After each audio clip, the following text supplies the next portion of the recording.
Bismillahirrahmanirrahim. Assalamualaikum warahmatullahi wabarakatuh. Okey. Hari ni kita akan belajar daulat dan derhaka lah tajuk dia. Okey, kamu boleh tengok muka surat 7 dalam buku teks. Okey. Pertama sekali kita akan tahu dulu apa maksud daulat. Okey. Daulat ni bermaksud lambang kekuasaan. Lambang kekuasaan tertinggi raja atau sultan terhadap kerajaannya lah. Okey. Raja atau sultan yang berdaulat mempunyai kewibawaan dalam memerintah lah. Okey, sifat-sifat raja yang berdaulat, kamu tengok ni, dia mempunyai kewibawaan.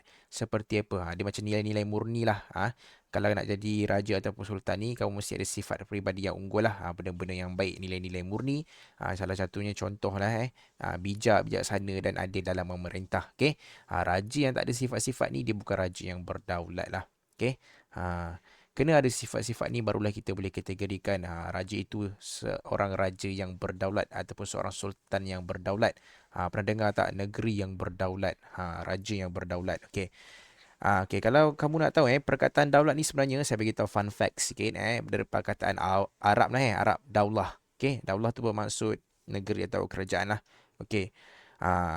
Asal usul ayat daulat tu. Okey, selalunya rakyat yang derhaka ni dia akan ditimpa tulah atau bencana lah. Lepas tu dia gabung-gabung ayat tu daulah, tiba-tiba dia jadi daulat macam tu lah. Asal usul ayat perkataan daulat tu. Okey. Seterusnya kita tengok maksud derhaka. Okey, derhaka. Derhaka ni bermaksud keingkaran rakyat terhadap titah dan perintah raja ataupun sultan lah. Okey, derhaka. Maksudnya ingkar. Derhaka tu ingkar.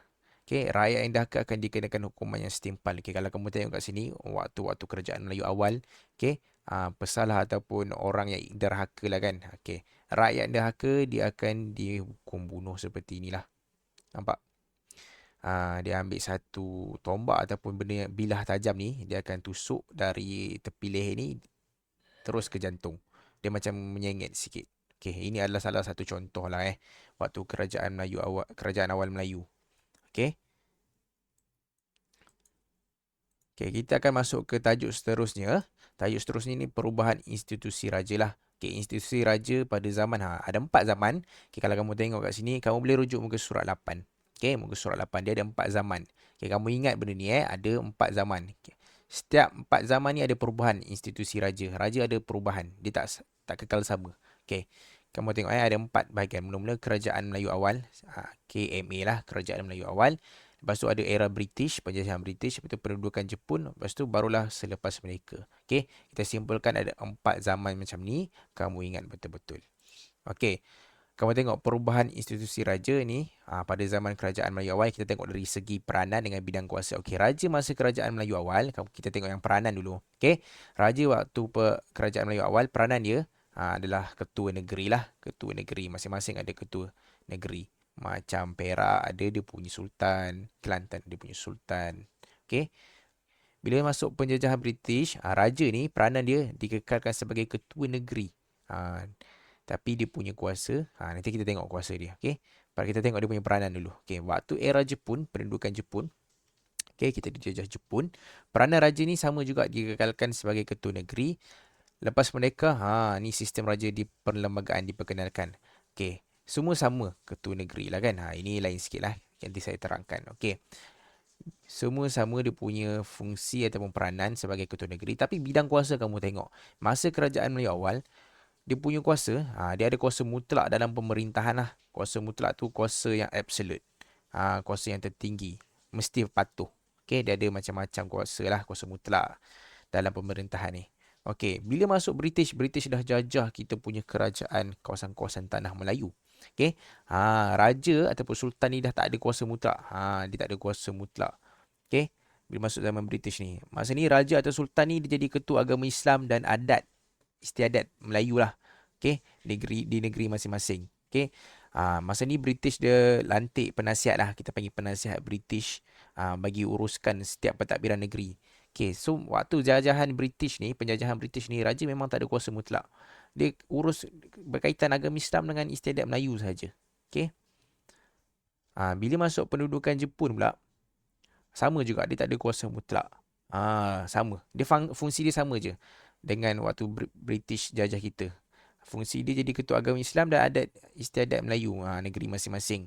Waktu ni dia cuma tukar je. Ini kan penasihat British kan, penasihat British yang tadbir negeri-negeri. Ini dia tukar nama je. Nama dia Governor Jepun lah. Okay, Governor Jepun. Okay. Waktu selepas merdeka tertakluk di bawah perlembagaan negeri lah. Okay, masing-masing negeri ada perlembagaan dia tersendiri. Kuasa dia tertakluk dalam negeri dia sendirilah untuk sultan-sultan. Okay. Ada 9 orang raja Melayu lah. Okay. Kita tengok.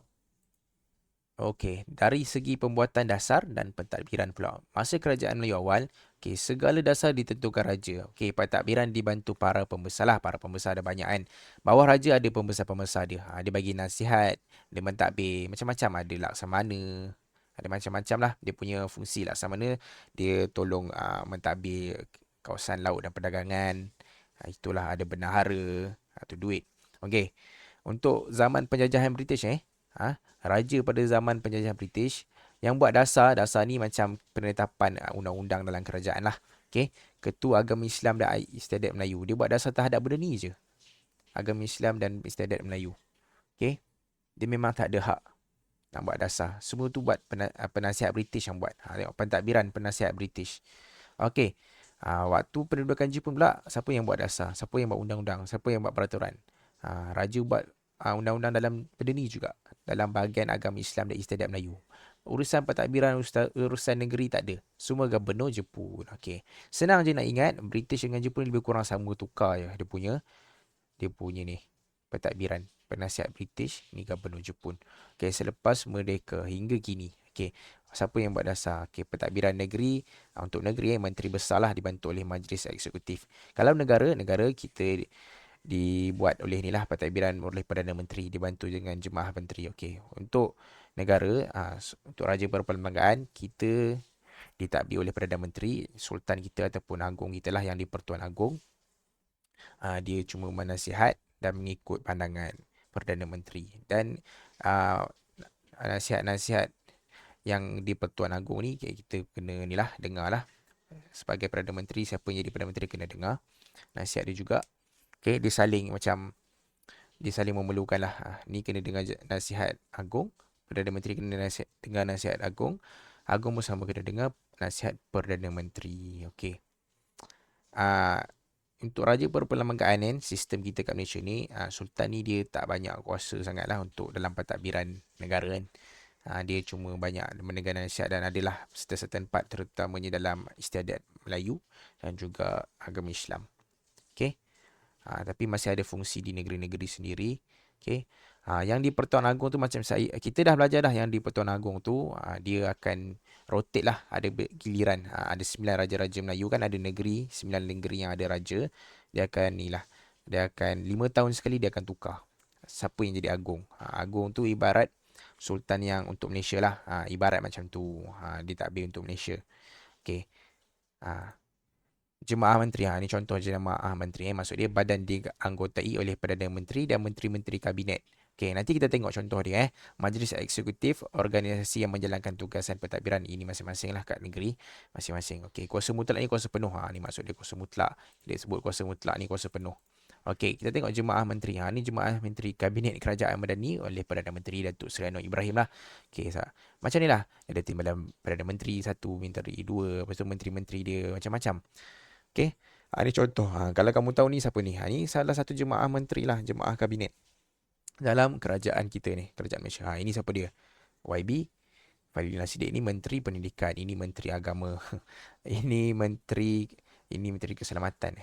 Okey, Okey, ini salah satu contoh lah. Ada banyak bahagian, banyak kabinet. Okey.